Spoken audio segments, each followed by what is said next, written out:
It is I, Barry. It is I, Brian with a Y. And welcome to the greatest podcast on the internet. Hands down, no questions asked. The Collecti-Bros podcast. Where gamers go to a game. Dude, we'll get a catchphrase someday.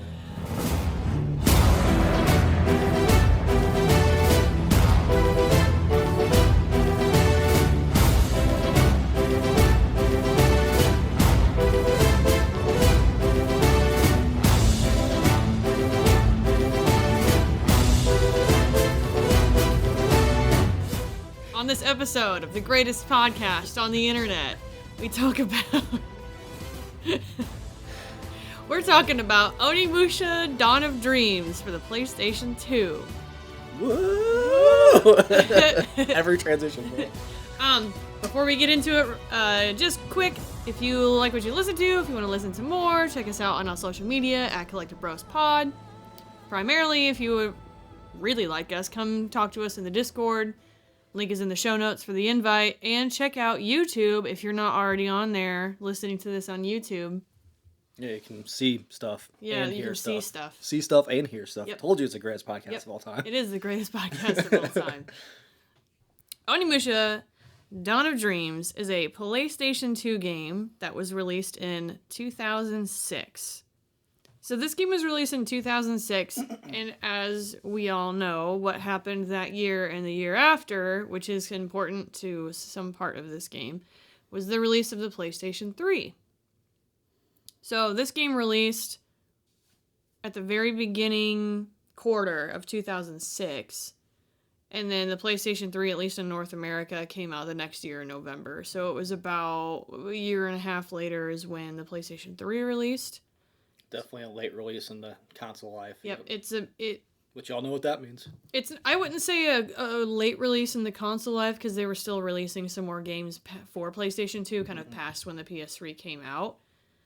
But people were anticipating the PlayStation 3, so I think due to the PlayStation 3's release has something to do with the less popular sales of this game, which we will also touch on.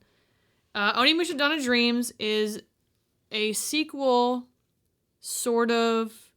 It is a sequel / reboot from Onimusha 3. So Onimusha 1, 2, and 3 are a trilogy that follows Samanosuke and his battle with the Genma and Nobunaga. And so kind of that trilogy has come to an end in Onimusha 3. And Onimusha Dawn of Dreams came out because of a lot of fan popularity for the series. Capcom was like, okay, we're going to release a new Onimusha game, but we're not going to call it Onimusha 4. Because when they released Dawn of Dreams, they basically were saying, like, this is kind of the last Onimusha game, and not really, like, the last game, but, like, the Nobunaga arc is done. Like, Nobunaga's over, but that doesn't mean the Genma is gone, doesn't mean the Onis are gone. So this game follows a character named Soki, and he has the power of the Black Oni. So we'll get into the story more, but you kind of sort of see some characters from the previous series in a weird backwards way. Yeah, I think like timeline-wise, it's 15 years after Onimusha 3, right? It is technically a direct sequel. Yeah. It does have a new story, it does have new characters, but it is in the same universe, in the same world as the first three. So it's not quite, it's standalone, and that was kind of a hard part of this game of people kind of latching onto it as new players, is understanding the story. And the story does progress a little bit more in the game to be a little bit easier to understand and digest. But it's very difficult to jump right in and be like, what the fuck is the star? Right. What is the star? What are the Genma? What are these trees? Like, what's going on? So it's not super user friendly. I don't want to say user friendly, it's new player friendly. And they touched on that in some interviews that I've read where what's his name? I think it was the producer, Yoshinori Ono, was talking about how when they're making this game, the first game, a big part of this was Samanosuke was modeled after a real person, a real actor. And that created a lot of problems when you come to likeness and what you can do with someone's likeness and what you're allowed to replicate that in. Whereas, like, if you want to make an Onimusha movie, because that character has a likeness of a real person, that kind of puts a lot of walls up on, like, this what is they 2006 can do. also. Imagine what it'd be like now, dude. Right. So that game, and they did that to appeal to a general audience. They wanted the character to have an actor's likeness to draw more people into the series of being like, oh, I recognize who that actor is. I want to check out the series. Yeah, and Onimusha 2 did the same thing when they had the new protagonist. He's modeled after an actor. It's name, the same guy. Yeah. It's the same guy. Yeah. So this one, they were like, we're not doing model likeness anymore. So Soki, the main character, and all of the characters are not modeled after anyone's real likeness. Yep. And there is an interview also where they say after this release, they feel like that was a missed opportunity. And sort of, they don't really regret that choice, but also say there's a missed opportunity for entertainment value in not having an actor's likeness. So it looks like something that they're like, well, we probably could have done that. We probably should have done that. And maybe that was related to the lack of sales on this game. But just kind of a little bit about the difference between why this is sort of a reboot in and of itself of the series. Some big differences that we have in this is the main 3 games have a static camera. So this is the first one to introduce 3D environments and a fully controllable 3D camera. There are some areas in the game where it does stay static and make you kind of travel a certain way. Imagine like original God of War, where you're traveling very linearly, and then because a lot of people have played God of War. So if you're traveling linearly with Kratos, the camera will move where you need to, or Devil May Cry is a great example. Early Devil May Cry, you are very locked into how the stage is set up, and the camera will move depending on where you go, and it doesn't change. Yeah, you can't control where that camera moves. You can really only control where the character. And it's a very Capcom, very, very, very Capcom thing. It's funny, though, because like that's literally the first thing I noticed when playing this. The first thing I text you was like, oh, what the fuck, the camera moves? Because I've only played the original Onimusha and then Genma Onimusha on the Xbox, and it's Resident Evil style. Camera doesn't move, tank controls. So, and that's a very like Capcom flavor when it comes to these like action adventure games. So for them to introduce the 3D camera, there were some other things that they had to fix. They had to say like, okay, well, in order for us to kind of work around when the camera gets stuck, we have a lock-on system for enemies. Another difference is like the weapon system. There is a co-op mode in this. There's AI controlled characters that you can travel along with, and those characters kind of have different, I don't want to say abilities, but things that they can do inside of the game to solve like puzzles or whatnot. So you're going to have to switch between the companions that you bring in order to get to certain areas. Yeah, and kind of like Metroid style, where it's like you see something, you know, you can't progress there yet, but when you get a character and they're like, oh, by the way, I have a grappling hook, you're like, okay, I remember this part, I gotta get back. And this one also introduced a lot of level replay and backtracking. So not so much backtracking in the sense that you have to backtrack, but there are parts in some previous chapters where you can't access them until you get a certain character that can get to that area.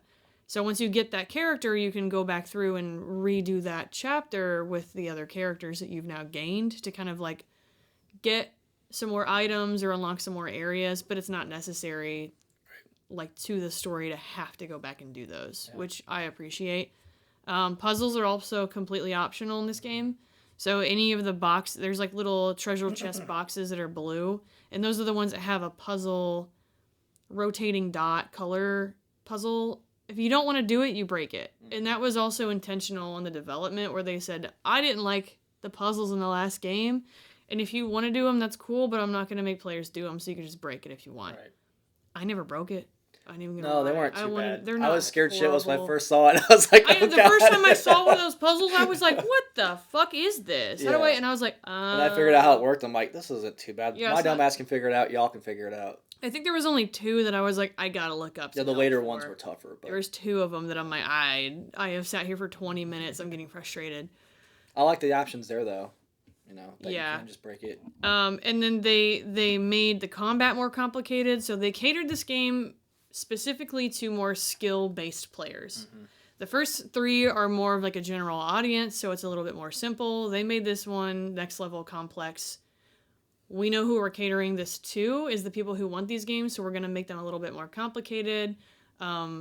more, I want to say, immersive almost in terms of like the mechanics, the combat, how the game actually functions.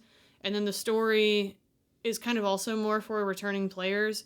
You can kind of understand what the story is if you've never played the game before, but it does require a lot of like, I think you get a little extra too, because like before we start talking about the story, there's characters that, are in the first game that have a minor role, then they're like, oh, they have a much bigger role in this game. And if you played some other games, there's things that get prophesized that happen. Mm-hmm. So I think it's like it's not necessary to know, but you do get a little extra cherry on top of your sundae if you played the other ones. Yeah. And then this game reviewed very well. It reviewed like, in the 80s and the 8s and that kind of like general out of 100 for like reviews and critics. It just didn't sell very well. So it's not to say that it didn't review or it didn't sell well because it was a bad game. It's just, I think, generally agreed upon that the time of its release is really what hindered its sales. Right? Yeah. No one's really kind of buying a lot of brand new games for the PlayStation 2 because they're going into the new gen era, like preparing for that. They're like, all right, we know this is going to come out, and they already knew the price of it too. Mm-hmm. Or at least they maybe around this time were speculating how much this console would cost. I can't remember when they actually released the PlayStation 3's price point.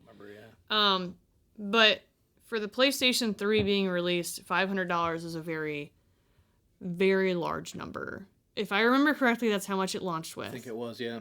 Because the whole big deal about the PlayStation 3 was it was the cheapest Blu-ray player on the market. Facts. Because Blu-ray just came out. Like, Blu-ray was very new. And Blu-ray was competing with HD DVD, which super, super duper flopped on the Xbox because the Xbox made it optional. Yep. They didn't even have faith in it. They made an external drive. Yeah, they made an external drive, so HD DVD was super optional. I sometimes see those still. Yeah, I still want one. Very rarely. Yeah. But it was the cheapest DVD player on the market at the time, so a lot of people are anticipating what the PlayStation 3 is going to do. There was also, and I also don't know when this was announced, but backwards compatibility with the first set of PlayStation 3s could play PlayStation 2 games with them. So there may have been like, okay, let's hold off and see. Maybe I don't want to buy games right now because I want to see what this next one's going to be like. Right. And I do that with every generation. Especially if this game's being catered to the diehard Onimusha fans. Those are the people who are going to buy it, and they've already sold them. Mm-hmm. But the rest of the people who aren't into the series are going to be less inclined to buy a fourth entry. Right. Without playing the first three on the lieu of a new console coming out, and they want to save their cash. They don't want to try a new game out for it to totally fail. I saw an interview that's basically saying the exact same thing, that and the apprehension of like, oh, hey, this is, a new starting point, and everyone was kind of like, well, hang on a minute, like, the new console's coming out, why are we doing this now? They think that might have led to some of the confusion, and even in Japan, this game's called Onimusha, so it's like new, if you guys don't know, it's basically like, not the reboot term, but it's kind of like putting a new moniker on it. So it definitely stands out, and it kind of led to some of that confusion. It could also be maybe some people were thinking it is so close to a next generation release that maybe there'll be a next generation version come out. Exactly. Because they did that with a lot of PlayStation 2 games. There was a lot of them that were on the 2, and then they were on the 3 and the 360. Yep, and same with Xbox. They did the original Xbox release and the 360 the same day. So, maybe there is a couple people that were like, I'll wait for the PS2 one because I want the nice, pretty PlayStation 3 one, and then just never ended up going back and buying it because they're preoccupied with the new stuff. Yep. So I just think the timing of this game is the direct reason for the poor sales, not because of really any other reason. I don't know what the print number is on this one, but it can't be that much if the initial sales didn't do too great. It's really funny because like when I was playing this, I was in a Xbox party chat with some of the guys I play games with, and they were like, I don't remember this game at all, and I have every Onimusha game, and I was like, well, clearly you don't have everyone if you don't have this. It really is one that like people don't talk about a lot. And he saw the cover, is like, I have no recollection of this game coming out. Like once Onimusha is everyone remembers 1 and 2. Yeah. I don't think a lot of people made it to 3. Because it is exhausting, and I think some people can probably agree with this, is a trilogy is exhausting. Playing a game and a sequel are pretty good, but once you start getting into the ones where it's game after game after game, the exhaustion of trying to remember everything in those games and then stay caught up and get to the third one, like, it's hard. And even back especially then, if you're not super committed to it. 2 to 4 year windows, there's PS2 had a lot of games on it, man. Like, that's the thing, your options were everywhere. I agree. Yeah, 3, I remember, like, the big thing with 3 is they had, like, Jean Reno's likeness. And he was a character in the game, so they tried to attract... Part of the strategy for the original games was like, hey, we'll get the Japanese actors. And then they wanted to attract a wider Western audience, so they're like, hey, let's get Jean Reno, fresh off the heels of Godzilla. Mm-hmm. So that's, like, really the only thing I remember. I mean, people like it. I know people say 3's great and everything. As a collector, I remember that hoary samurai sword controller. That's what the main thing I remember about 3. I want that thing so bad. But yeah, it's kind of the this game is definitely the black sheep of the Onimusha. And I'm not even talking about the spin-off GBA Tactics or whatever, but, like, as far as mainline Onimusha games, this is hands down the black sheep of the group. I mean, you gotta think, they just announced the new one, Way of the Samurai or Way of the Sword. Way of the Sword. 20-year gap, man. So, like, I don't want to say this game did damage to the series, but it definitely put the nail in the coffin lid on the series for a long time. Yeah, and if we're looking at other ones, like Onimusha Blade Warriors is not really one that I kind of consider. No, it's Super Smash Brothers. It's something I'd like to pick up, and it doesn't have a lot of out there. But in terms of, like, sales, there's not a huge amount of data for, like, actual sales, but we're looking at total ship numbers, right? If we're looking at total ship numbers for, I think is the most popular one is Onimusha 2. Yeah. It's 2 million copies, right? Those are just shipped. And that's worldwide, too. You got 2 million copies worldwide. You've got a little bit less, 2.1 and then 2.02 for Warlords, which is the first game. Mm-hmm. And then Onimusha 3 did tank quite a bit to a 1.5 million, but we're still in the millions. Right. Okay. We jump down to Dawn of Dreams, and we have a total North American sales of 150,000. Ooh. So... I wonder no one numbers it. 150,000 in North America, 120,000 in Europe, and then 340,000 Japan. So, like, your total worldwide is probably like 500,000. Wow. So you go from a 2.02 to a 2.1 because it gained some popularity in the second game, back down to 1.5, and then you take a 1 million unit hit on the fourth game. Yeah. That's a lot. Yeah. And interesting, I just found something that was basically saying, like, lifetime since 2024, Onimusha as a series as a whole sold 8.7 million copies. That's 10th best Capcom franchise. So this isn't necessarily like a powerhouse franchise either. No. It's one of those, like, if you know, you know kind of things. But at 2 million copies for a PlayStation 2 game is a lot. Like, right now, that would bankrupt a studio. Right. But that's a really good number for Capcom's, like, non-flagship, games. Right. So, jumping... Back then, they could take the risk and shit. Yeah, and getting cut down all the way... And that's probably the era of when Capcom started to kind of They were kind of on the drop, back then. That's right before they started getting real wild with the 360 and PS3 era, so they were already on the dip. Yep, because, I mean, we already had... Because Resident Evil was pretty much dead at that point. The same thing happened. We had the same thing with Devil May Cry 1, 2, and 3, and then incredibly popular, and then 4 came out, PlayStation 3 era, because they waited till the PlayStation 3, and we were all just like, who the fuck is it? Who is this guy? Who is Nero? Who is this? And then Devil May Cry kind of fell off at that point.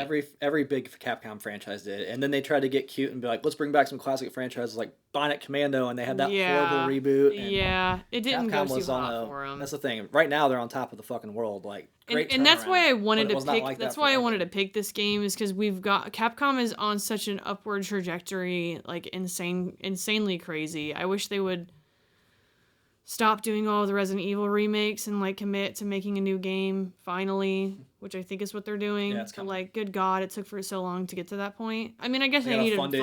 Yeah. I guess they needed funding, I suppose. They can't live off of Monster Hunter World forever.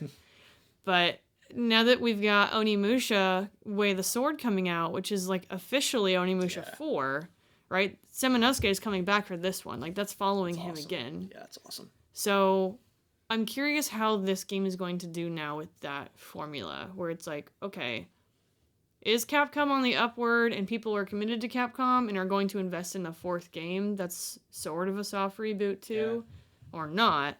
This is kind of the measuring stick, honestly, because, I mean, that's the thing. Every game Capcom's made has been successful recently, with the exception of, like, Exoprimal and then Path of the Goddess. I know that was, like, they launched the Game Path obviously they didn't have faith in it.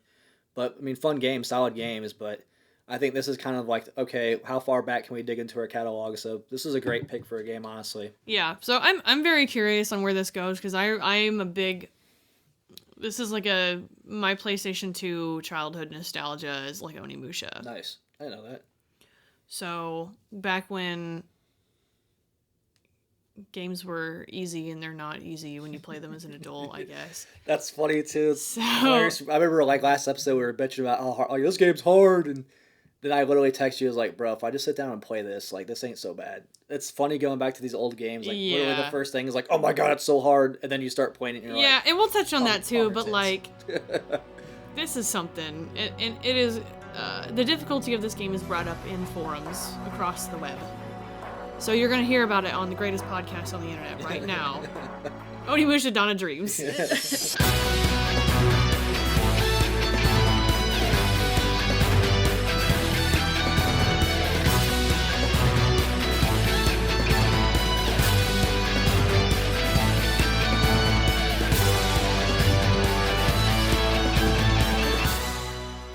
Alright, so the story...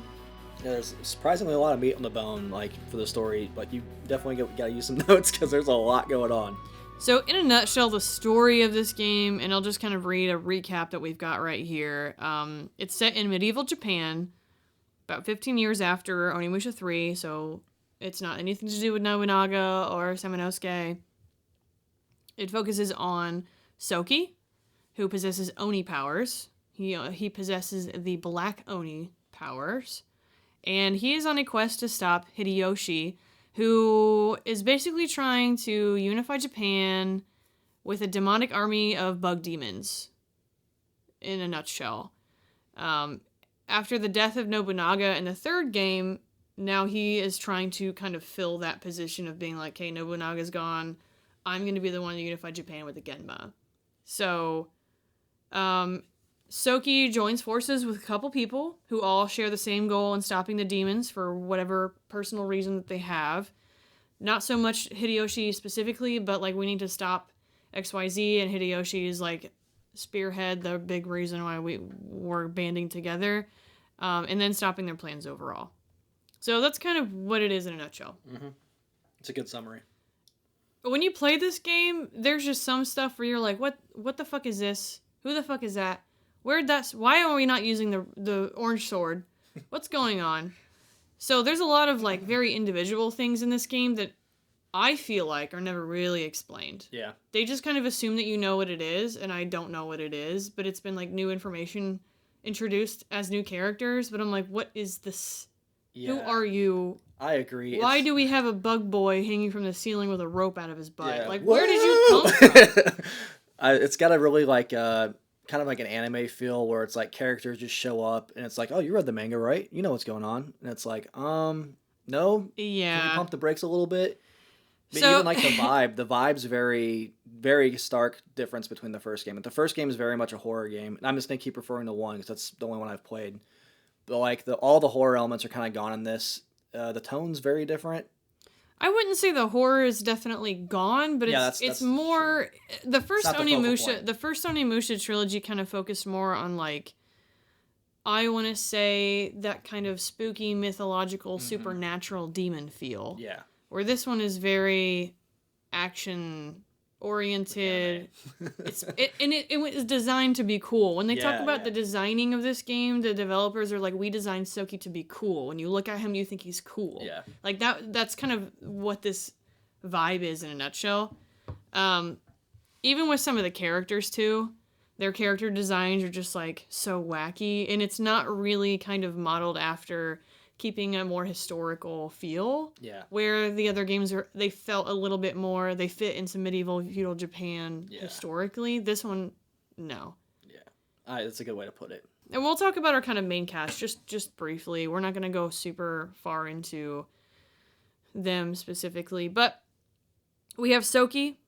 His real name is Hideyasu. So Hideyoshi is the dude who made a deal with the Genma in order to bring them back.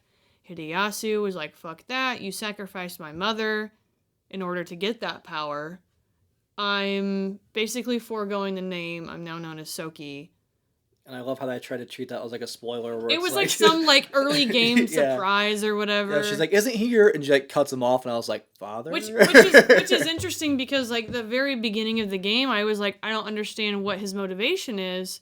Like if I'm playing a game and getting invested into a story, I want to understand like what my character's motivations are for being there. If that motivation doesn't make sense, I don't understand why that character is even written in. Right. So at the very beginning, we have this whole like big cool flash scene of him running in and like fighting this giant Goliath Godzilla-looking demon samurai and going Onimusha mode, which you can't even do until, like, stage 10. They Metroid your ass. Yeah.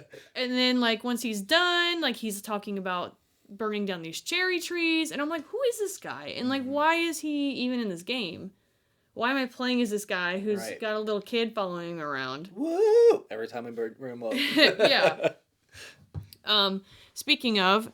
Minakichi is the one I'm talking about. He's like this weird little creature. He's a creature thing that's like tied. He's got like a bag around his lower body, and he's got a rope coming out of it, and he Long like pops down. Like imagine like a weird spider bug. I got like monkey vibes because he's fuzzy. He's got like a long tail. He's a little weird. He's a creature, bro. So he's kind of like the party's, I want to say like mascot. Yeah. Right. You always have like a mascot character that's not really a part of the party, but kind of like hangs around with them.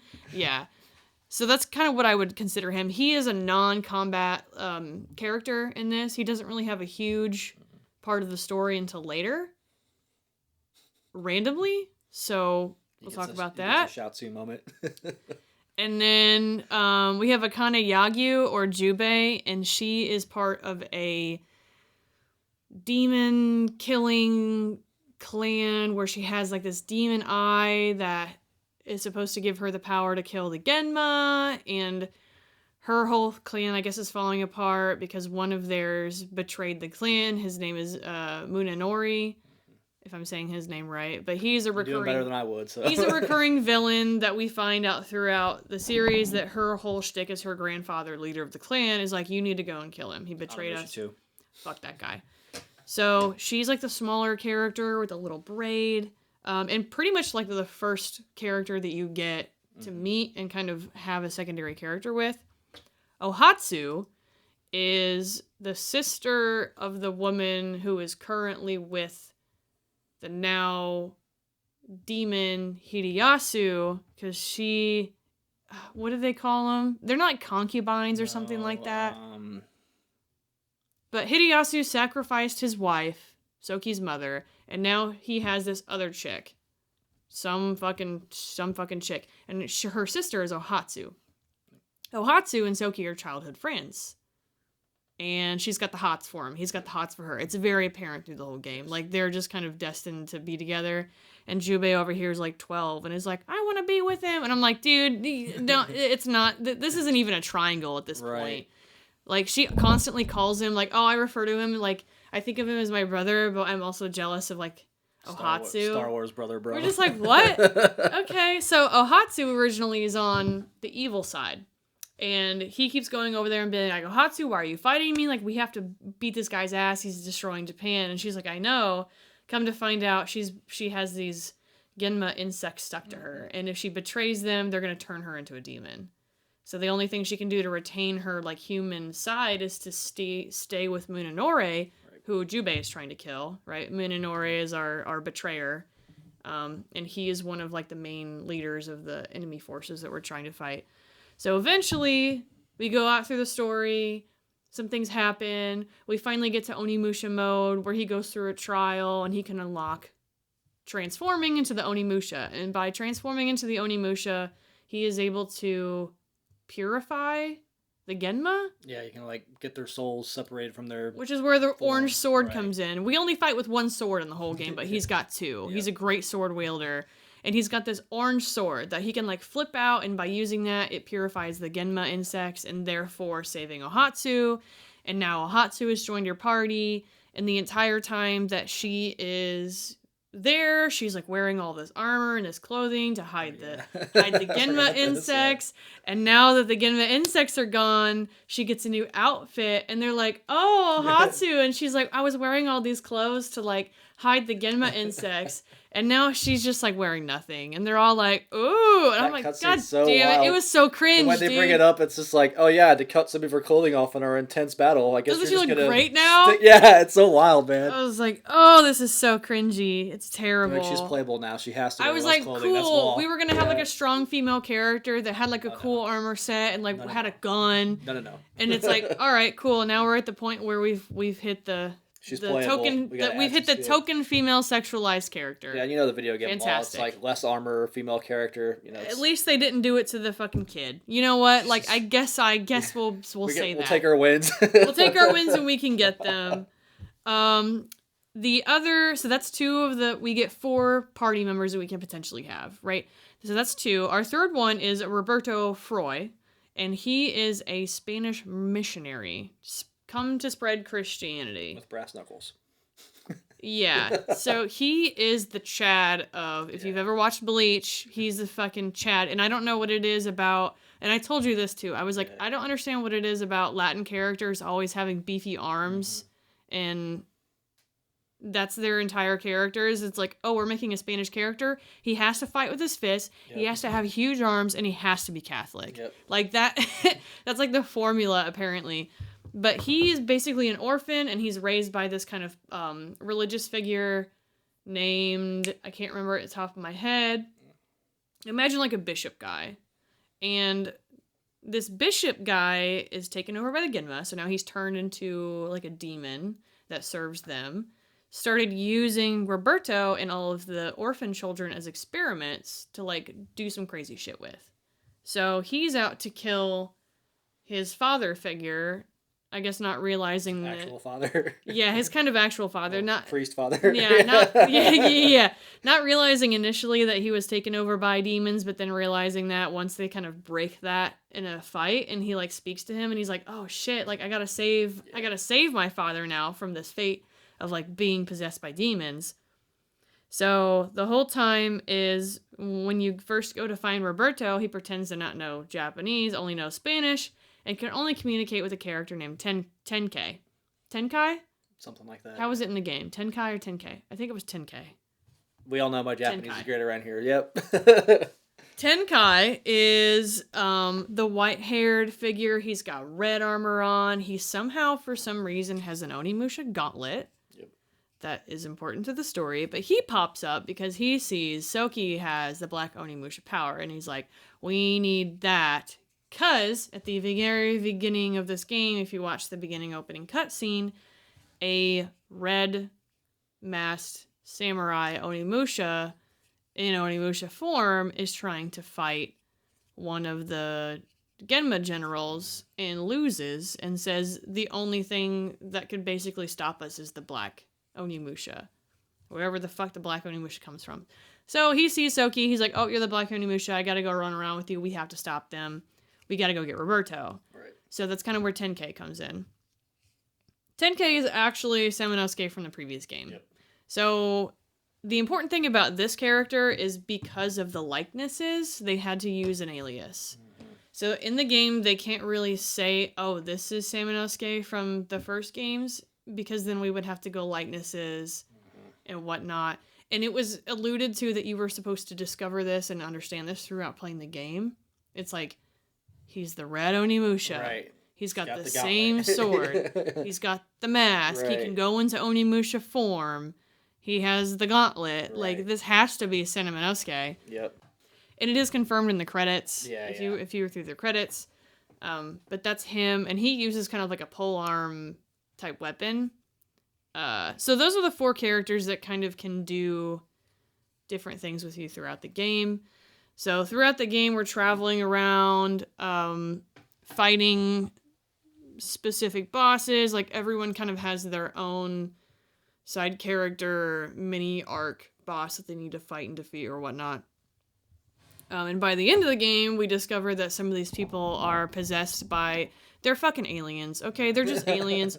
The Genma, there's like this black, like, ooze shadow thing that infects people. Like, Ohatsu's sister, you have to fight... and she's a dead corpse the entire time, and she's devastated by finding out her sister's been dead this entire time and basically possessed by a Genma insect demon. Yeah, alien. Right. So we have to fight her. Munenori is not one, but he basically just gives himself up to be one the entire time. The other guy with the fan that looks like that fucking monster from Monster Hunter Wilds. I forget what I can't even remember what he looked like. My brain stopped working right there. But he's possessed by one. And so there's a couple of them that are kind of like, they basically said Hideyoshi was Soki. At the end, the names are so similar, I keep mixing them up. Hideyoshi. At least you got names where I'm just like this guy. Hideyoshi, who is the big bad ultimate evil, I'm going to bring down the Omen star and unleash the Genma on everybody, reveals that he has this Genma seed inside of him. And it's this little fucking alien fetus thing that's growing in his chest. And he's like, this is what's going to get it. And at the very end of the game, we get all the way up to the cherry tree, and then we come to find out that Soki's mom is inside of the tree because she was sacrificed in order to, like, birth the Genma seed.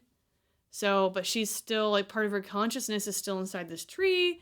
So she does one last effort to kill him, kills that guy, but then the other two little generals come up, save the little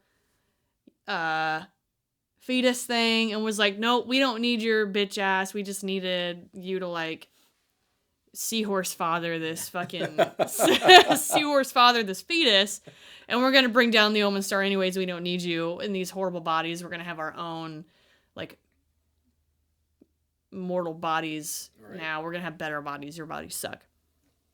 So he dies. Then we have to fight the boss like 4 times.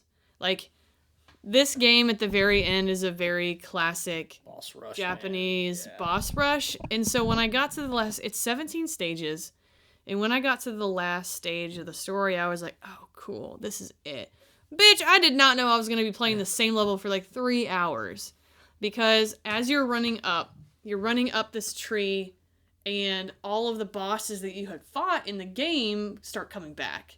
They're like, oh, you thought you killed this giant centipede boss. He's fucking back.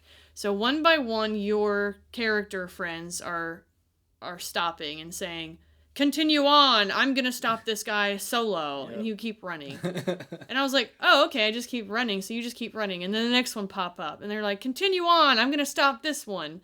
So everybody at this point has stopped to fight a boss, while Soki goes up to the tree. We hit the crest of the tree, and then it goes back down, and we have to fight every single boss individually with these characters that I never cared to level up. Right. Oh yeah, I dumped all my stats. Dude, so like Soki was the main character. I'm like, I'm obviously putting all my shit into him, but like I didn't really worry about too many of the other ones' weapons, which Jubei I put the most time into, and like her boss fight was the easiest one I had. Roberto's by far was the hardest. Got my ass clapped so many times on that one. But you had to fight that boss. And then you had to go fight the next boss. And then you had to fight his boss, and then you had to fight Jubei's boss, I believe, and then 10K's boss, and then Ohatsu's boss. And then after you beat all those bosses, we finally got to Soki, who is fighting Hideyasu in a robot suit. Yep. I annihilated his ass. I was like, that was easy. Then we gotta fight the Genma tree.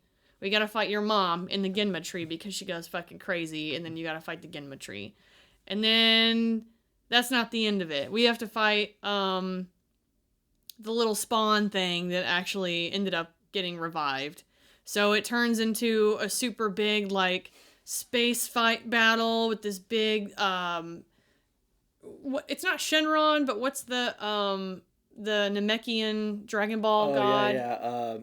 Fuck. You know who I'm talking about. Yeah. It looks like the him. Buff Dragon, yeah. It looks like Omega Shenron, honestly, is what this, like, Onimusha boss looks like. Like the Genma whatever final form looks like that. Cool. So then you fight him, and then after that, we're like, oh, sweet. Nope, we have to fight the real Genma King, which is this this guy who's been in like a white suit and just randomly pops up in the game. He just randomly pops up. There was one point where you're on a boat and this guy in the suit pops up and he's like, Soki, you and I are opposites. And he's like, who is that guy? Mm-hmm. Who are you? did you see him? And I'm like, who is this guy? I don't know who this guy is. He ends up being the Genma King from the first game. What was his name? Starts with an F. Oh yeah, Brian didn't finish this game. Yeah, turns out I only have disc 1 of 2 of this game, so I had to watch a YouTube playthrough for the other after mission 12. Fortinbras is from the first game, and that's who the Fortinbras is like the actual real Genma King. So once you kill what you thought was the final boss, Genma, Fortinbras comes down, and you gotta fight him, and then, oh wait, you gotta fight him again. And I'm just like, whoo! Phew. And then I finally kill him, and I'm like, is this it? Is this it? Maybe this is it. And it finally was. But I just had to fight so many bosses at the end where I'm like, this is a last battle. This is a battle of attrition is what this is. So, that's the game in a nutshell. At the end, Soki realizes it's his destiny to end the Omega Seed, Omega Star, or whatever the fuck the thing is called, that's dropping down from the sky. So he walks up into the Omega Star and sacrifices himself. And then you see an epilogue from Jubei that says, like, what everyone's been doing. Like, Ohatsu was all sad, and then she ended up remarrying, because I guess that's all she can fucking do is be some warlord dude's wife. Roberto got back on a boat, went back to Spain. 10K is just, like, traveling around or something. Nomad shit, yeah. Yeah, and then she's still traveling because she doesn't believe Munenori is dead, because we killed him. We fought him about 3 times, and then he pops up at the very end, right at the very end, and he tries to snatch the little seed thing too, and Fortinbras like throws him off of the cliff, so we never actually see him die. So she's under the assumption, Munenori is still dead, like, until I can confirm he's actually dead, like, my mission still continues. Right. And that's how the game ends. Yep. So we're pretty already far into this podcast. Yeah. No, honestly, though, there was a ton of story for this game. I was kind of shocked about how much, because there's like almost 4 hours of cinematics in this game, too. Like, it's a lot for back then, and it really stood out. There is a lot of meat on the bone for this game. I think my playthrough was 22 hours, and that was not like... There's also something called the Dark Realm. I didn't even fuck with it, yeah. Because you didn't get to disc 2, Brian. Yeah. Brian didn't play the game. I played half the game. Yeah. You were too busy playing, what was that game? Splitgate. Oh, I was just running in the background and going idle, but that's a different conversation. Constantly, I was like, Splitgate. I'm like, You gotta win 1,000 games just let it run idle. But yeah, I was playing this. So, the Dark Realm is something that you can do. It's like a enemy waves. So, it's like it's like a circular stage, and then just waves of enemies come at you, and it's like almost like a tower, like a deep dungeon, or like a tower, level 1, level 2, level 3, and then once you hit level 10, you get like a little item prize, and then every other like tier, once you hit 50, you get something, and once you complete it at 100, you get like the ultimate weapon for that character. And it's only one character can go in, and you can do it for every single character. So if you go in with Roberto and get to level 100, you're gonna get his like ultimate weapon. I went to level like 12 and said, all right, I'm out of here. I just needed some red souls and like a little bit of leveling up. So it's a very grind system. But there is a point where you can't do the Dark Realm anymore. Oh. Because in order for you to travel across Japan in time for the star to drop, we have to go to like it wasn't Tokyo. Osaka, wasn't it? Somewhere. We had to travel to somewhere in Japan that was it was like a week out. It was like a week away to get there. And they traveled to a tower, and they're like, oh, okay, well, this dude that had this tower had a teleportation device. So we can make it there. We've got 3 days left before the star drops. We can make it there in 2 days, fight through the tower, hit the teleportation thing. We finally get there, and we can stop the star. Teleportation thing's broken. So they're like, how the fuck are we supposed to get there? All hope is lost. And then Bug Boy all of a sudden is like, this is my time! And he suddenly has some crazy teleportation power where he can just like teleportation circle the entire party, but like has to blow himself up to do it. I love you, Tien. Yeah, so he sacrifices himself to get everyone fast traveled over to like the final area. Yeah. So that's kind of where he came into the story as like being relevant, is all of a sudden he had this magical power and was like, this is how I become a warrior! And then he dies. So I cried. Let me wipe away my tears. But no, man, the story overall, super anime feel to me. I mean, it was literally just like, yep, this dude's gonna sacrifice himself. The little puppet boy, surprise, who saw that coming. I feel like I was talking about this for 20 minutes and I barely, like, this is the basic version. No, there's really a lot. Like, I didn't know that going in, and I was like, holy shit, there's a ton of meat on the bone. And even like I said earlier, 4 hours of cinematics is crazy back then. Like, this game's story is better than I thought it was gonna be. So, wish I had this too. The story, in my opinion, was a very interesting story, but it was a very hard to digest story. There was a lot of things in this game that, like, they never traveled, or they never followed through with an explanation or left hanging. Yeah. Like, a big part of Soki was, like, his sword had something to do with his mother. Yeah, they don't really... And they don't cover, like, what the fuck his sword is, or how he got that from his mom, or, like, what the relevancy of that whole line was. So, at least I didn't find it. I don't know exactly where it was, but... And even, like, the tone for this game is so weird, because sometimes it's, like, ultra serious, and we're talking about demons and shit, and some of the characters present their quest as ultra serious, and then literally in the same conversation, they're like, you pissed the bed! Like, literally. Yeah. The tone's wild for this game, so it just felt like an anime to me. Like, straight up. Yeah, because then you have the weird side love triangle things where, like, Roberto is upset because his, like, one true love has found another. It's fucking Hoatsu, man. Which is crazy because, like, Soki dies at the end. Like, at the very end, when Roberto says, you guys continue on, I'm gonna hold the line and fight the boss, he's expecting to die. So he does this thing where he turns around and he's just like, goodbye, my friends, and my love, or whatever. And I'm like, are you talking about Ohatsu? Because they had a conversation or something at one point. Right. I'm like, you told her to go pursue Soki. That's what Roberto was like, you got eyes for him, like, go fucking do it. And he was like, damn, well, there goes my love. Soki's dead. She'll like me if I die. Soki dies, so Ohatsu's available. Right. And I guess maybe in the midst of it, Roberto was like, I can't do that to my bro. I'm going back to Spain. And, like, never pursues her, I guess. And she ends up marrying somebody else. But it was just, like, it was so funny because they had maybe, like, an offhand conversation. And the amount of time that they're traveling around isn't really felt in a tangible way, where, like, I don't know how long this game is taking. You could tell me a number of, like, it's been 2 years. I think there was one point where, like, they've been traveling for X amount of time, but it doesn't give you any insight into their inter-party relationships improving or not.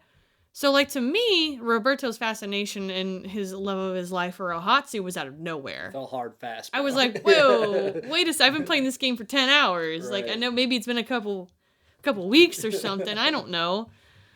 Boy was devastated. That's just the tone. That's the more anime aesthetic in a nutshell. Maybe we missed it in a filler episode or something. Cool. Yeah. Cool. I mean, yeah, that's honestly, if that's, you know, the Japan aesthetic and cool, it totally matches. Like, mission accomplished for them. So, yeah, the story, you know, good marks for me. Like I said, I wish I could have actually played it instead of watching it. It's a lot different. But I know there's even, like, an official release for the cinematics on a DVD for, like, a movie. There's a movie. So they felt strong about the story. Yeah, there's a movie about this that includes the cinematics and stuff. I don't know what the additional material is in it, but we're going to move on from that to the actual gameplay.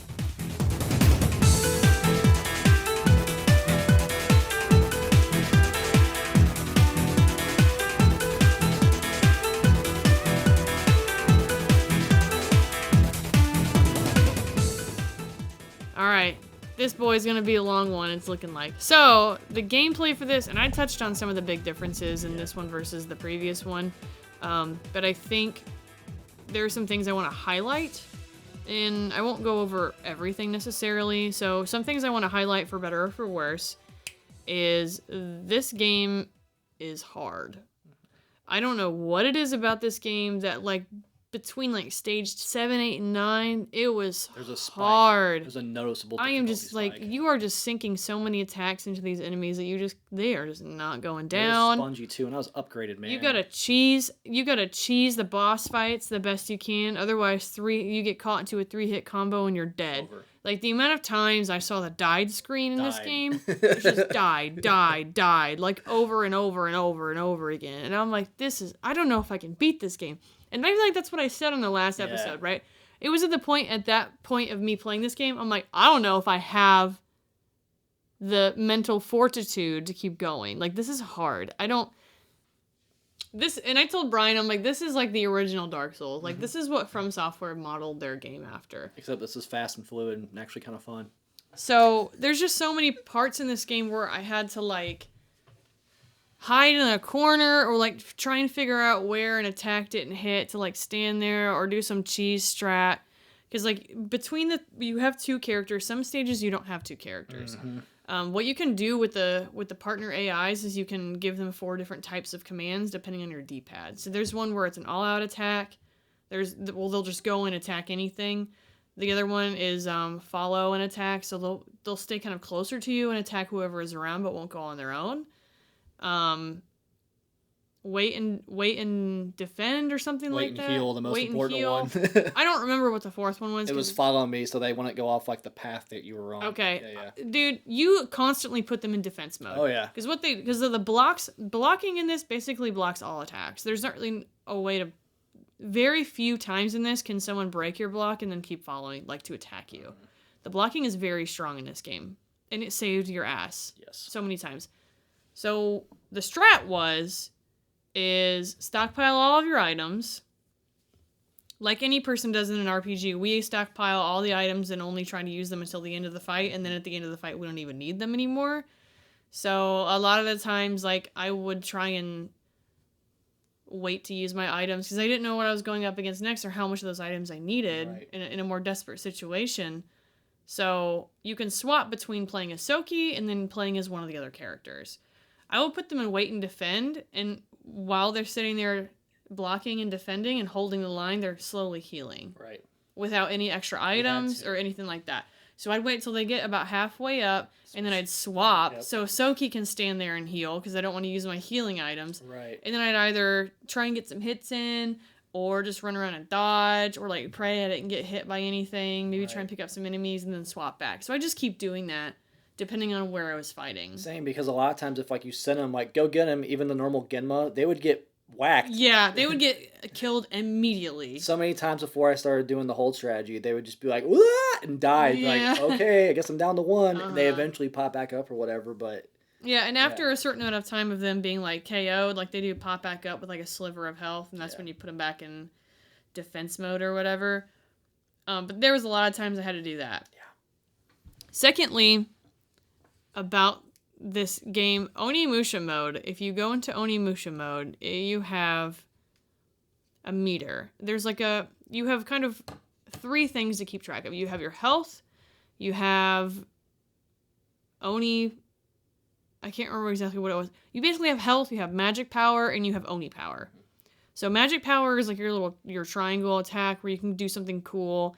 And then if you keep mashing the square button, you can do critical chain. So you can just go ching, ching, ching, ching between a bunch of enemies. For sure. So that was really fun if you could hit it. And there is a skill tier progression system. And the more points you put into chain, the longer your chain could go. So if your chain is 5, you can only chain it 5 times.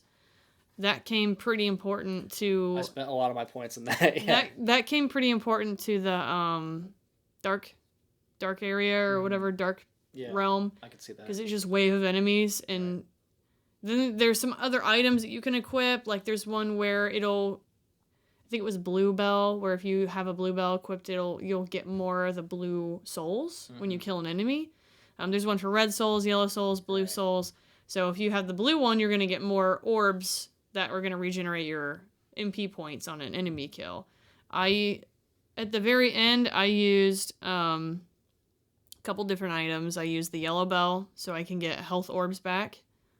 I used a talisman or a rosary. I think it was the rosary of health where you slowly regenerate health regardless of if you're in defense or not. The rosary of Oni power, which you slowly regenerate Oni power regardless of if you're killing enemies and getting the orbs or not. And then, can't remember the name of the item, but it was another item that when you're in Onimusha mode, which takes the Oni meter, the depletion rate is reduced by 50%. Nice. So instead of, I basically have gained 50% longer time in Onimusha mode. And the important thing about Onimusha mode is you are invulnerable to all damage. You can immediately absorb any souls around. You don't have to hold the A button to do it. You're invulnerable to any amount of damage, and you can just attack, just non-stop. So the endgame strat was having the Oni regeneration constant. Sure. The 50% being gone. I also swapped some items out. So, like, since I was invulnerable, I didn't need to heal anymore. Right. So I took those out and then put in ones where all of your Oni power attacks were increased by, like, 25%. Nice. Like, 20% stronger. So all of my attacks were stronger. My depletion was at 50%. And I was invulnerable. So then, if I was nice. If I was close to my Oni power dropping, I would just use my Oni power potion and just regenerate it instantly.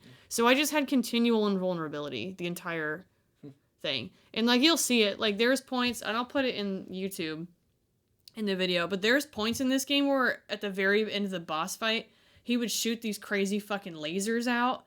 I don't remember if you remember seeing it at the very end. Where he's, like, walking up into the sky. There's shit flying in every boss fight, but yeah. There's these orbs flying around that are shooting lasers on you that you're supposed to dodge, and then there's things on the ground that are blowing upwards that you're supposed to dodge, and then he's shooting these, like lasers down at you, and I just stood in the middle of the stage and just ate it. It's awesome. Because I'm just waiting for him to, like, end the mechanics, because he shoots this big ball at you, and you have to deflect the ball with your sword, and then that opens him up to getting damaged. Outside of that, you couldn't damage him. So I'm just like, okay, I'll just keep feeding my Oni power in Onimusha mode, take no damage, and just wait for you. I don't have to dodge anything. Nice. I don't have to do anything. Nice. So just let me hit this ball and whack you. And then I got old 10K over here, constantly dead, or in defense mode. Yep. So I leave him in defense mode, and then when the little stupid eyeballs were available to attack because their shield went down, I said, all right, now's your time to attack, whack them, and then go back into defense mode. That was really the end of the game. So it went from, this game is enjoyable, this game is incredibly fucking hard, I don't know if I'm going to make it, to just using items. It's an item spamming at the end. So, like, the balance of the actual difficulty was so off. Yeah. It was so off. It was so easy by the end of the game because you were so overpowered. Interesting. So I wish I would have got some different gear. It sounds like that would have been very helpful. Because I again only played the first half. Some of these bosses, man, is like if you're not patient, you don't just block and start chipping at them. I died 100 fucking times, more than that, I'm sure.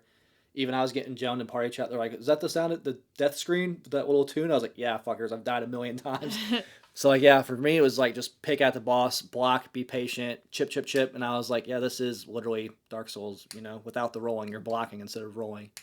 But I did appreciate the, like, variety of, like, having weapons and, like, low stat buffs and things like that. That's, new life into the game because the original game didn't have that shit. Mm-hmm. Yeah, they definitely tried a bunch of new mechanics, and I think for the most part, all of them worked. There wasn't really, like, different armor. There wasn't gear and shit that I remember. It was just weapons. Yeah. So there was only really weapons that you could swap in between, and they would have different abilities, like depending on what level the weapon was, you would gain different types of abilities, like Oni power plus X amount of %, or this one was like you can't use magic power, but your physical attacks are like dummy strong.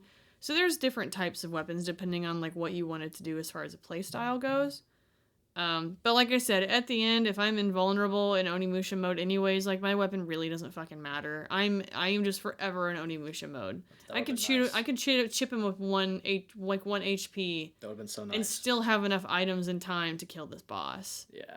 So. Damn. That would have been very helpful.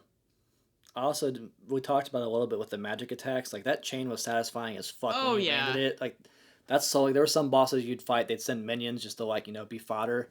And that was my strategy. I'm like, I'm saving my magic for when they start sending the minions. And like, all right, cut them down with that flashy, cool magic attack. And I was like, all right, now what, bitch? Now I'll attack you. And there were two mechanics also outside of that where you could, if you attacked just right at the right moment to kind of counter an enemy, you could do a critical hit and then chain it if you were able to mash that chain enough. And then the block button also, if you blocked at a certain window, you could do a deflect. Right. So there's other things inside of the actual thing that's just blocking and then hitting. There is a dodge roll. There is Blocking, your movement changes depending on if you're blocking or if you're not blocking. How you can skip forward and skip backward or side to side is different. And then obviously there's other like combo moves too. Like there's a finisher. So if an enemy is laying on the ground, you can walk up to him and stab him with your sword. And if you hit it again, you could stab him down deeper. Twist, yeah. Yeah, so and every single character had a different finisher. Roberto would literally just squat over the enemy on the ground and just pummel him. Just doom, doom, doom, doom, doom, doom, doom. Like it was awesome. And they all had their own Oni power mode too. So every single character had their little own Oni power meter, and then they could do very cool things. Jubei's was really cool. If you went into her Oni mode, that she would slow time down for the entire duration of her mode, and she would attack like normal, and she has a very fast combo set. Like death by 1,000 cuts, yeah. Yeah, so she would slow down, everything would turn negative except for her, and then it would go into a super slow mode that she would just go and just like do so much damage. It was really cool. I do appreciate how every character felt different. Like they had different moveset. So that's a nice touch. They could have just been reskins or whatever, but they actually made every character play different, which was very nice. Yeah, I think Jubei was probably the closest in terms of like it, because she's using I think she's using like a Tonto. Yeah, it was like a little but her combos are so much more quick that like she doesn't. Tacky from Soul Calibur, kind of. Yeah, that's pretty much kind of how she is. So definitely Roberto and 10K were very different, and Ohatsu, she was the worst one. I'm just gonna say it now. The gun was terrible. It's not like it's not an M16. It's like a black powder. Yeah. Well, the gun was terrible, and then her triangle attack, the heavy attack or whatever, the magic power attack, never hit anything. If it was beyond like 5 feet, it didn't hit. Yeah, say your prayers. And I was like, well, she's a distance character, but her magic attack requires this dude to be right up in my face. I'm good. I'm okay. But I mean, overall, like I really enjoyed the gameplay, the ability to kind of play very differently, or maybe if you don't like Soki as a character and his movesets, like you can have a character that punches, and it gives a lot more variety than just like slashing with a sword the whole time. Definitely, there's like you're kind of rewarded for like replaying. We talked about it earlier, going back in missions, trying different things. I appreciate the option of variety, right? If you want to just play as Soke the whole time and pump his stats, you could. But if you wanted to try something else, if you wanted to experiment, if you wanted to backtrack for gear, option was there, and that was refreshing. Right, and it was nice that it was all optional. Like the backtracking part and the Dark Realm, that all wasn't in the puzzles. It wasn't like important to complete the story, but like if you wanted to spend more time in this, if you wanted to grind differently for Red Souls, like there's options instead of let me just find a group of guys and kill them and do this mission over. Yeah, especially like having the Dark Realm in order to grind for those souls and experience points or whatever and stuff like that. You didn't have to go through a mission, do the whole fucking mission again, which some games do. It's like if you want to grind for experience points or what have you on how to level up, you have to do the whole mission over and over and over. And there's a lot of like games where you'll see, oh, if you need to grind souls, play this stage because you immediately get to fight a bunch of enemies. Like the Dark Ages. When I was playing that game and I had to replay for like certain achievements or to level up the weapons. Like you have to kill X amount of enemies with these weapons, and it was like, just start playing this stage because right at the beginning there's a horde that you can just do. Just kill the horde and then quit and then keep doing it over and over. That's so boring to me, and it's not imaginative. Like if you know we need to kill a bunch of shit constantly for something in this game, give me something where there's just waves of enemies. I love arenas in games. Ratchet and Clank 3. I love the arena in that game. It was so fun. Where one of the arena modes was 100 waves of enemies. And then you got a really cool thing at the end if you did the 100 waves, and it was really rewarding. Firefight in Halo, Gears of War has Horde, like Horde. That's a staple in some games. It's fun. I'd rather do that instead of being like start, load, save. Load. Yeah, it's so boring, and it's exhausting to do that. I definitely appreciate the choice of variety in this game. Yeah. And being like user driven, it's up to you whether you want to do it or not, or if you just want to sit there and try to keep powering through, you can. Like variety is the spice of life, man. And even in the variety of the weapons, where it's not just like, okay, this weapon's better than the last one, this weapon's better than the last one, this weapon's better. It's like, oh, this one's better in this area, but weaker in this one. So it changes the playstyle of what you're prioritizing when you actually play the game. So, kudos. Gameplay was awesome. Graphics.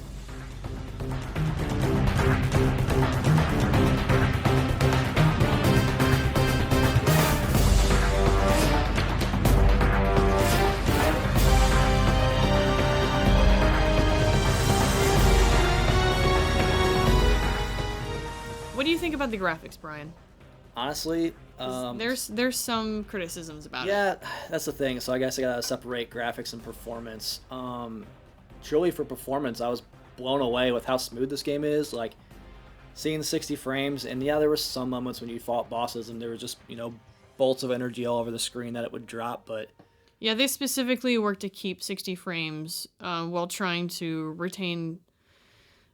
And maybe that's, to your point, maybe that's why, like, some people take a hit on the graphics, is they're trying to maintain 60 frames and keep the same quality as the previous games. Yeah. So maybe that criticism of, like, this is supposed to be the next step up, why does it look the same as the Well, previous that's the thing, ones? too. Like, it's not necessarily fair, because the previous games had, like, the, Resident Evil pre-painted backgrounds that were static, and they put polygons over them.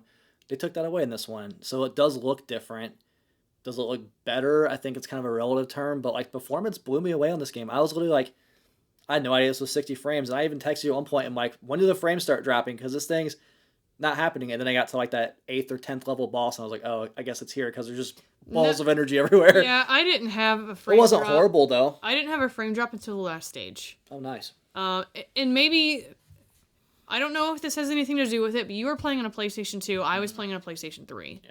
So I don't know if that has anything to do with the performance as well. But I didn't have frame drops until that battle with Roberto that I was telling you about, where it's just him fighting that boss. And the amount of shit that was on the screen, because this big bug flies over and drops these lightning AoE bolts. So the bolts come down and these huge puddles of lightning happen. So it's dropping all these puddles. He spawns out a bunch of dudes, too, at the same time that are trying to attack me. And I'm in Oni mode, so my guy is glowing and punching really fast. So it just goes, and the whole thing just chugs horribly for a solid, like, 5 seconds, and then recovers and never does it again. Yeah. Oh, I was blown away. And even, like, the presentation of this game, right? So, like, there's a lot of color. There's a lot of, like, variety in the stages. Like, you might be throwing, like, a burnt village, and then you go to, like, the cherry blossom trees, and they're blowing around and shit. The cherry blossoms were really cool by the end of it. And that was thematically, like, kind of the thing about this game was the cherry blossoms were synonymous with Dawn of Dreams. Yeah, that makes sense. Just the presentation overall, super flashy, and I was like, hey, this is cool. It's like, watch it again, it reminded me of an anime. But yeah, the graphics themselves, I could see why there is criticism, but I think it's like kind of unwarranted. Like, that's the thing. They tried something different. I don't think it's necessarily bad. It's just different, and people are going to give that marks to it's not Onimusha 1, it's not Onimusha 3. Yeah. I don't think that's fair. It looked good, and honestly, as far as performance goes, and even the color, because this is like right before the era of everything is light brown, slightly darker brown, slightly gray. Yeah, and to be fair, I want to say the first third of this game was light brown, slightly darker brown, when you get out gray. into like outside the cities and stuff, though, I think it's when this game really starts to shine. Because it's really like Soki's in blue armor. Yeah. So like when he's running around, he's very stark against the background, which is supposed to be bland and colorless, and that's kind of like the theme of everything, right? Because the Genma's taken everything over so badly and just like decimated it, that there's no life there. Yeah. And that was a very intentional portion of the game where everything that we're fighting and where we're fighting all these demons it's lifeless because of the demons, and your Soki and your characters are coming in being the life coming back inside of it. And as you get there later where we find like the green area, it's so much more green. And the cherry blossoms, when we finally get to the cherry blossom festival, it's so much like more colorful.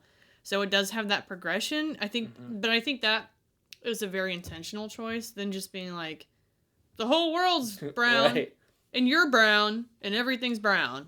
Yeah, I think, this might be a little controversial, but you add like the stark contrast of color versus everything else at the time, and the performance, like, this is kind of a showcase for a PS2, in my opinion. For a PS2, yeah. Yeah, like, I was kind of like, oh shit, I keep forgetting this is a PlayStation 2 game. Yeah, I'm really trying to sit here and think about... Even the animations were good. Like, some of them were repetitive. It was most noticeable in, like, the in-game cutscenes when they're talking. You kind of do the same pose over and over.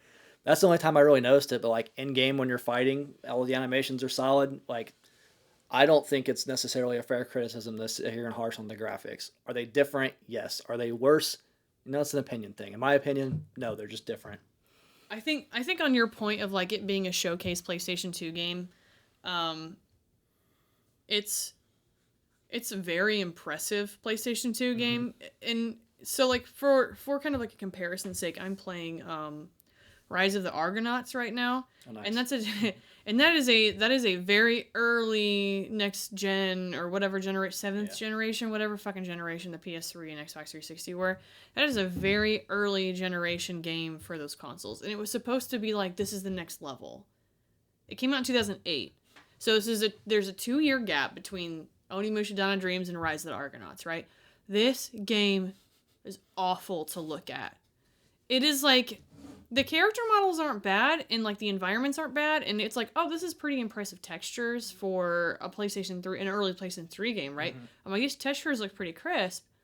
Dude, it is taking everything in the power of this game to stay running. Like, the console is just like, constantly to try and keep this thing, and every time it's running, it's just like frame drops everywhere. Constant frame drops. It is like pain to play this game. And I'm like, this is what the next generation was supposed to be, but we have Onimusha Dawn of Dreams, who's running everything so smooth, still looks pretty. Even small things, like when the cinematics start, it goes widescreen.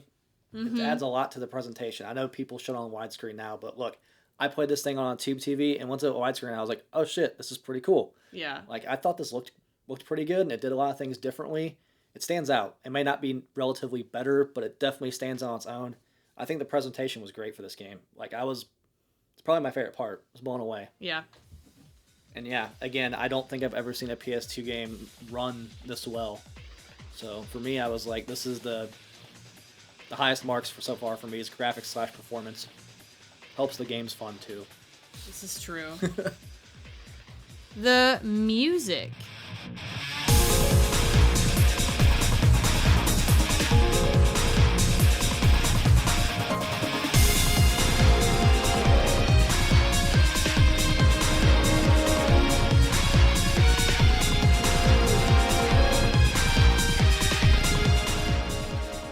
So this game was composed by Hideyuki Fukasawa and Jamie Christopherson.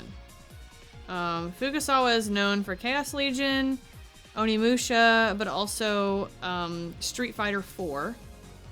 Speaking of Street Fighter, shout out when you do the what's like the dungeon, the survival mode thing we were talking about. There's like hidden Street Fighter characters, and they actually use the sounds with the costumes of like the attacks they do with the characters. But it's all from like the 3DO version of Street Fighter, which is pretty funny. And then also Jamie Christopherson, who is an American musician, did some stuff in here, and we're looking at other games too.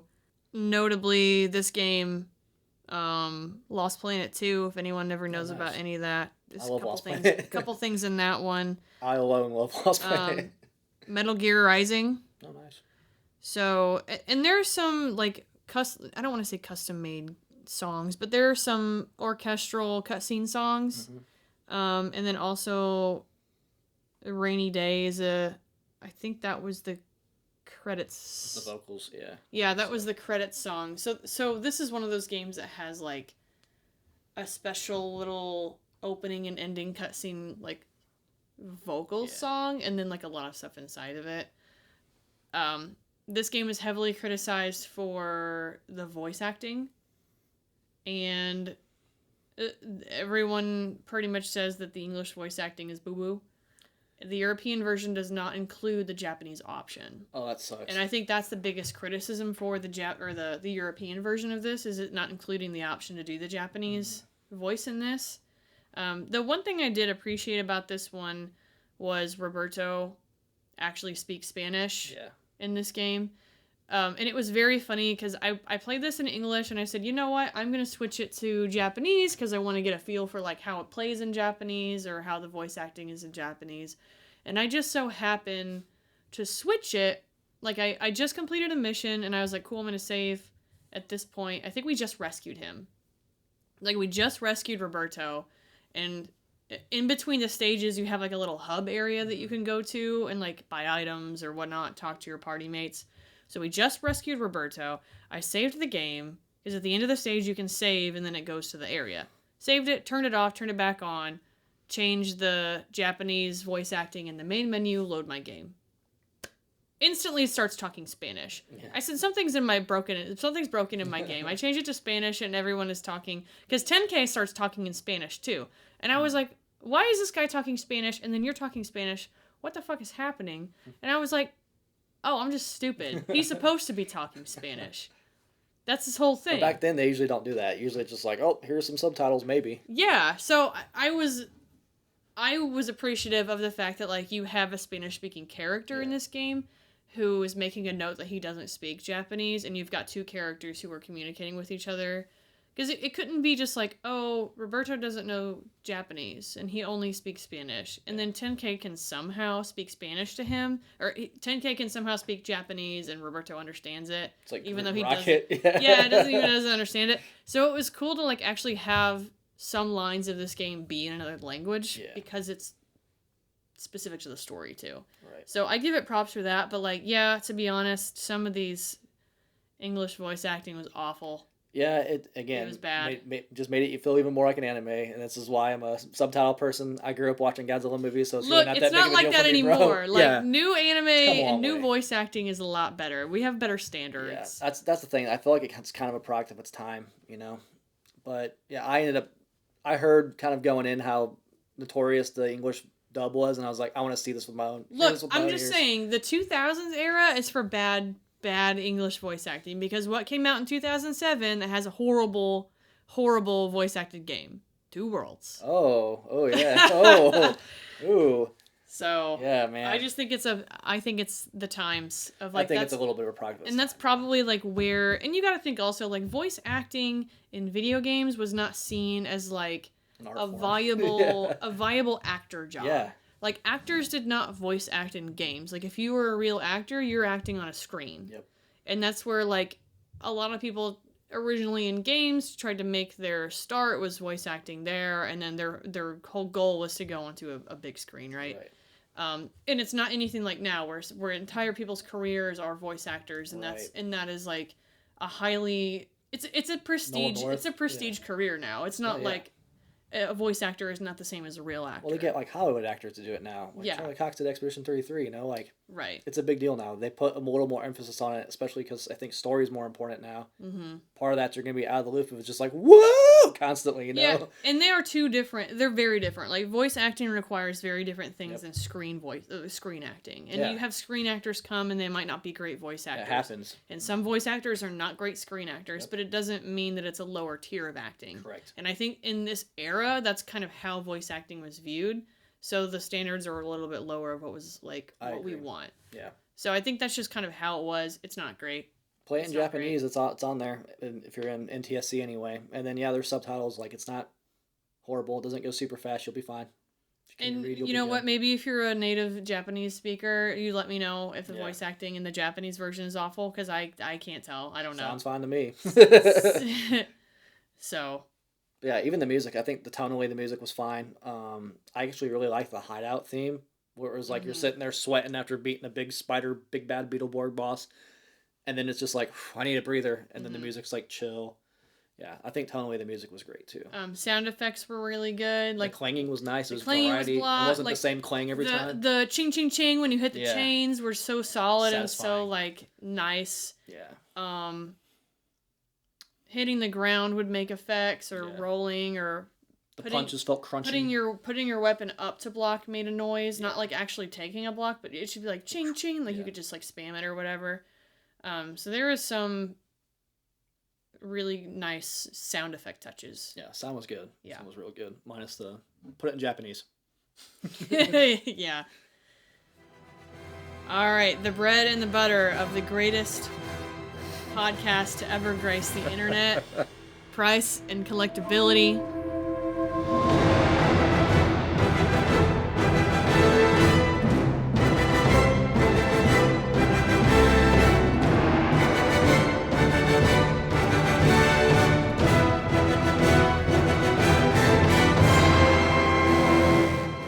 This game currently is not a very expensive game, and this is probably one of the least expensive games that we've ever done on the greatest podcast in the world.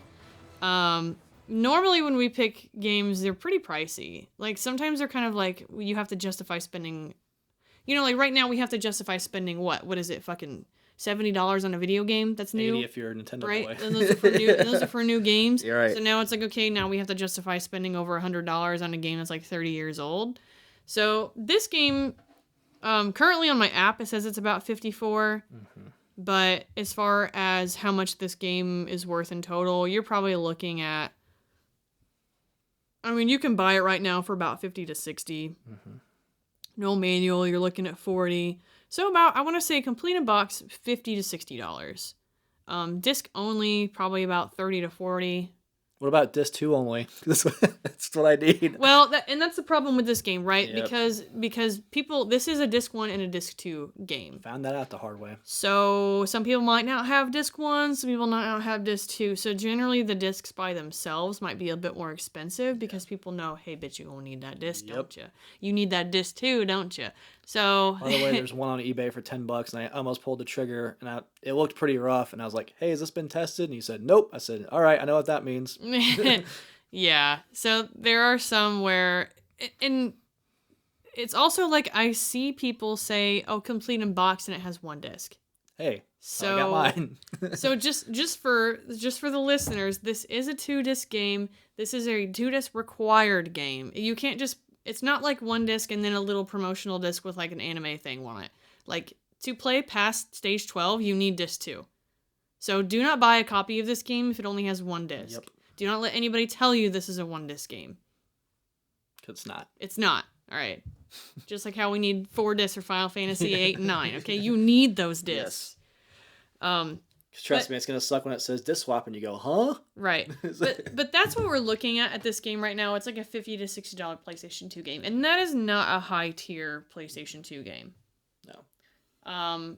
For a middle tier PlayStation 2 game, sometimes they can get a little bit unreasonable, or it's like, okay, why is Onimusha $20 and this one's $60? Right. Kind of deal. For a game that only sold about 150,000 copies for the PlayStation 2, I feel like this is a very reasonably priced game. For the amount that you're going to get, there's a lot in here. If you're okay with seeing a died screen and crying a little bit sometimes, that's fine. If you're a fan of the Onimusha series, you probably already have this. Mm-hmm. If you're not, it is a game that you can play as your first one and jump into. Mm-hmm. But there are things that you're not going to quite understand or you might get immediately lost in, but it does kind of just take a quick Google. Yeah. Like you can catch up pretty quickly. I think you can. You just get rewarded more for knowing a little bit, you know. It's like the Yakuza series, and why I don't ever play the Yakuza series, because the whole series is dependent on if you've already played the series, and you're not going to get some of the key notes of parts of the story if you've never played it before. Mm-hmm. I just can't invest into an 8-game fucking series like that. And that's why you play Ishin, because it's not connected, and it's great. that's kind of what I was talking about, like multi-tier exhaustion, where this is why like the third game didn't sell very well. Yakuza is the same thing. There is an exhaustion with playing that many games that are all consecutive. It's the MCU argument. You got to watch 30 fucking movies to be like, I just kind of want to watch this one. That's why we have Marvel exhaustion, and it's not doing too great. Yep. So it being a standalone sort of reboot, that is true. You can't just jump into this and kind of get the notion of like, this dude tried to take over the world and we stopped him. And now a new dude's trying to take over the world and a new set of people are trying to stop him. That's really it. Yeah. So I think the accessibility of the story is fine. Mm-hmm.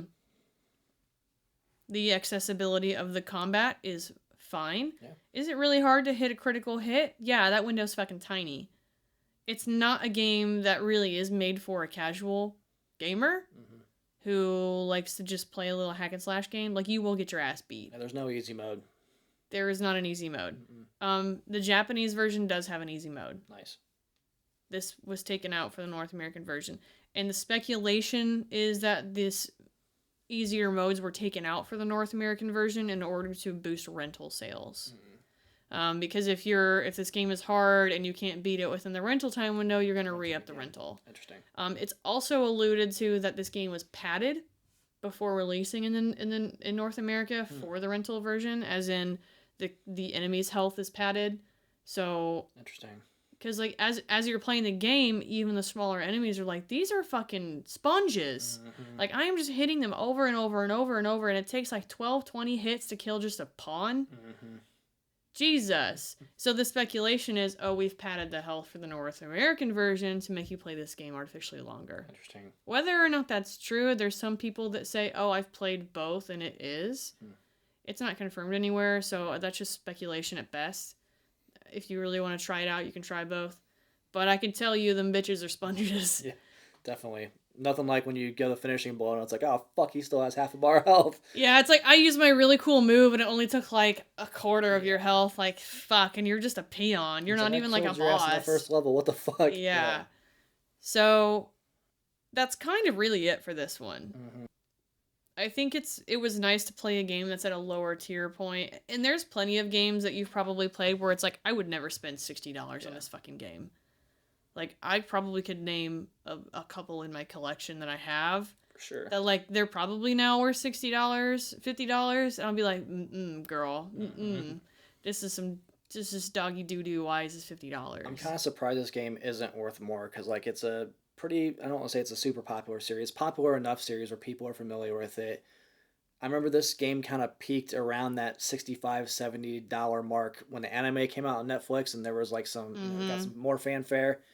And then I'm surprised this hasn't gone up since the announcement of the new one, since it's been a 20-year gap. It's fluctuated. It's gone up and it's gone down. I think like right now is a good time to buy this game if you're thinking about it, because I think there is potential to start going up. Even like all it takes, we say this a lot sometimes, it just takes like one YouTuber to cover this game and be like, you know what? This is probably the most underrated game in the series. This is really unique.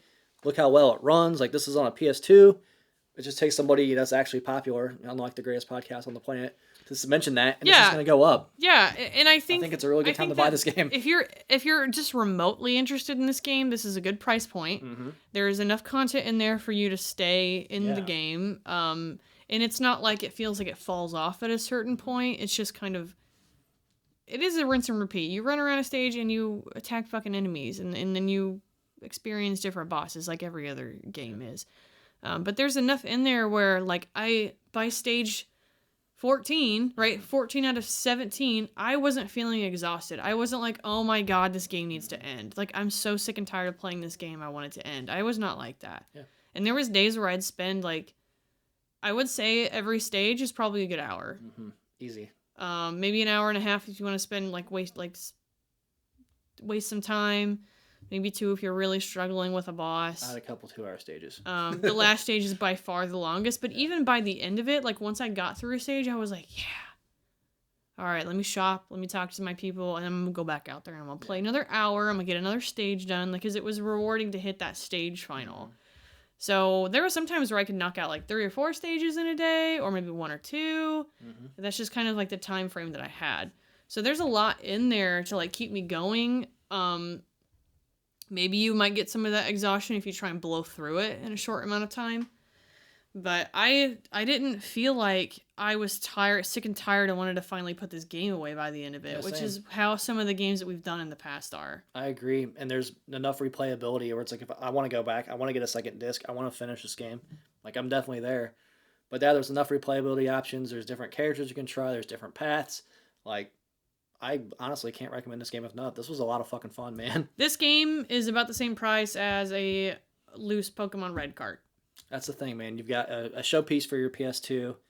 It's kind of in that like uncommon range, you know what I mean? Mm-hmm. I don't see it very often. This is definitely, I would consider, an uncommon. Some of my fellow collectors I was playing with, they were like, I've never heard of this game. Like, I know Onimusha, so I don't know, man. This one's got a little bit of potential for me. Like, pick this up at this price point. Honestly. Yeah, it's weird because it's like, I consider this in the rare range for sold numbers. Oh, yeah. Like, less than 200,000 copies is kind of a rare range for me. I wouldn't say like super rare. It's in that weird spot where it's not uncommon, but it's not rare. Right. And I do see it. I saw this one a couple days ago. I was like, oh, cool, there it is again. And it's a game that I kind of see maybe a couple times a year. Yeah. So it's not like, oh, there's only 100,000 of these rare. Like, oh my god, there's that game that there's like a high end. There's a Kuon. Like, you don't ever see a Kuon. Right, I'm sorry, you don't. So when you do, it's like a thing because there's no copies out there. Right. So, but this one, I think, is starting to suffer from the fact that, like, it is 2 discs and it's starting to get harder to get because they're not complete. Yeah. So I would highly recommend picking this one up. If you're remotely interested in it, I'd pick it up now. If you're a PlayStation 2 collector, it fits great. With Way of the Sword coming out, there has been no confirmation of what the story is or where it goes or where it follows. So if Samanosuke is in it, I don't know if it's a Samanosuke reboot.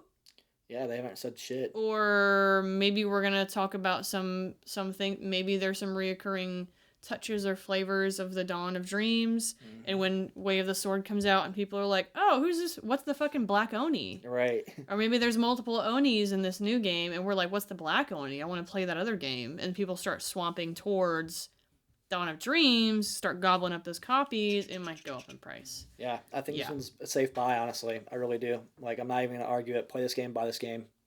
It's a fun game. Yeah, definitely. And that's the thing for me. The lasting impact for me was, like, performance. Like, that's just cool to see on native hardware and being like, God damn, this is a PS2? Like, I'm trying to think of anything that even comes kind of close to that. Because, like, I remember being blown away by like, God of War 2 when it came out, but it would chug. This doesn't chug. Like, this just smooth. Maybe Devil May Cry? Yeah, maybe. We don't get 60 frames, No. You take that shit for granted. Now we don't get 60 frames on the PlayStation 2 is crazy. Yeah. And I think this is a real nice, like... Switch 2 can't even hit 60 frames. Right. All right? That's the thing. Like, you want to show off your PS2 and be like, fuck you, this is why I love the PS2. I think this is a great game for it, man. It's fun. It's not horribly expensive. It's exclusive. There's a lot of things working out for this game at this price point. Like, I'm very comfortable with saying buy this game. Yeah. At this price point. Yeah, I think this game is definitely worth it. And I think that if this game even gets higher, like, I can reasonably justify this game at like an $80 to $100 game. Same. With what I played and what I experienced, like, that's what I'm surprised it's not already in that range. Yeah. And I think it has the potential to get up to that range when Onimusha comes out, and especially if Capcom is back, and they're putting the same amount of effort into Onimusha as they have been Monster Hunter, and as they have been Street Fighter, and they have Resident Evil. Right. Like, Onimusha is going to do very well. It's going to be a very pretty game. It's going to be very cool. It's going to touch a little bit of that horror that everyone likes right now. Right. It's going to touch a little bit of that action that everybody likes right now. Touches a little bit of that feudal Japan that everybody wants right now. Please just don't make it a fucking Souls game, whatever you do, Capcom. Goddamn. Yeah, please don't do that. We like classic action. Yes. I still want it to be difficult, but I don't want it to be a Neo. Right. Like, Neo is already a Neo. Like, we want Onimusha. Yeah. Onimusha has its own identity. That's my only fear about this new one, man. They're just going to be like, oh, this was popular. Let's just... this is close enough and it's tailored enough if you stick with the original formula. I have an inkling that this is gonna start. People are gonna start going back to this one. And then really, just surfing through YouTube, there's not a lot. There's a couple reviews out there. There's like maybe one or two retrospectives. It's not like the first 3 games have way more content out there. It just takes one guy who you got to join his Patreon to see he's starting to crank the sales up or something for this game. It's a powder keg, I'm telling you. This game's like really comfortable at this price point. I think you heard it here on the greatest podcast on the internet from Soft Judas himself. This game is worth it. Oh my god. Soft Judas stamp of approval. Definitely worth it. This game's fun. It's a really good game. Yeah, so Onimusha Dawn of Dream is very much worth it. Next up on the greatest podcast in the world, Collecti-Bros podcast, Brian. We are going to be talking about limited run games. I want to focus a little bit on the history of the company and then kind of talk about like the collectability aspect of it. Are they still following their mission statement? Do these things retain and hold value? Is this a good idea to keep doing? And we're going to have a guest join us. Ooh. A returning guest, so you wonder who that's going to be. Yeah, Swoosh Bear is going to be joining us for that one, so excited about that. He's fan of the series, friend of ours. It's going to be a blast, man. So, and he's going to talk about the retail store because it's where he's at. Yeah, he actually lives over by the retail. They have one retail store, right? Yep. One brick and mortar store. So I think having him talk about the physical store location experience will be a really nice addition. Yep. I have my certain opinions about limited run. Well, that's why I think it's gonna be a good episode. I think all of us kind of feel a different way. All 3 of us feel a different way about limited run. Yeah. Yeah, I'm interested to see like as it comes together as like a conglomerate. So. Yeah, but definitely kind of focus on the collectability side of things for the most part because it is an interesting concept. Like, hey, a lot of these are made to order. But now we're getting to the point where it's like they're just going to start publishing. We can just go to Walmart and buy their games or Best Buy and buy their games. So. Well, Is it worth your time and money? Games, though. Yeah. Anyways. Yeah, exactly. Anyways. Yeah, that'll be fun. Next episode. LRG. So, that's it for us. If you'd like to listen to, check us out on YouTube, check us out on Discord, check us out on all social media, Collecti-Bros Pod. Thanks for listening. Stay pressed, gamers, Collecti-Bros out. Greatest podcast on the internet. Thank you for tuning in. And tune in for more greatest podcast ever in all of existence of history of mankind and beyond. Yeah. The Collecti-Bros.